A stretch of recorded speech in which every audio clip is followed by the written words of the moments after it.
Pemirsa, dari data LPSE Kota Manado, diketahui bahwa DPRD Manado menganggarkan 780 juta untuk baju dinas baru para wakil rakyat.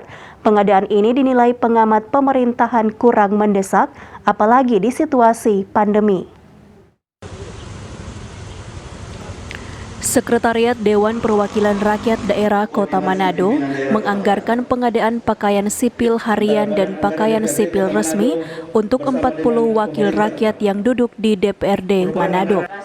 Dari data LPSE Kota Manado, nilai pagu paket pengadaan senilai Rp783 juta, sedangkan nilai harga perhitungan sendiri atau HPS senilai Rp720 juta dari sumber dana APBD Perubahan tahun 2021.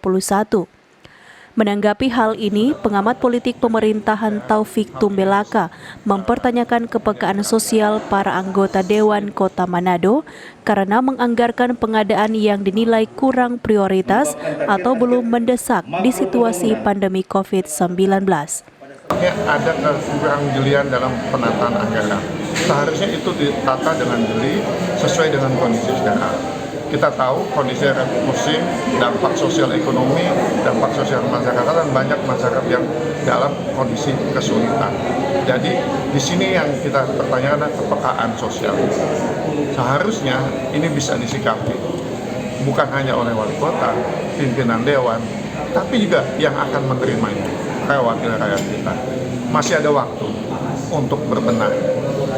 Lebih baik dialokasikan, misalnya contoh, masyarakat butuh masker, kita bisa masker, atau butuh hand sanitizer bisa, atau menunjang lainnya, seperti misalnya membantu para lansia, membantu bantuan sosial, atau juga membantu para karyawan, karena dana mereka setahu saya sudah terpangkas.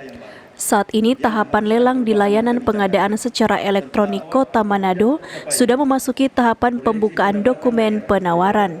Hizkia Warankiran melaporkan untuk Kawanua TV.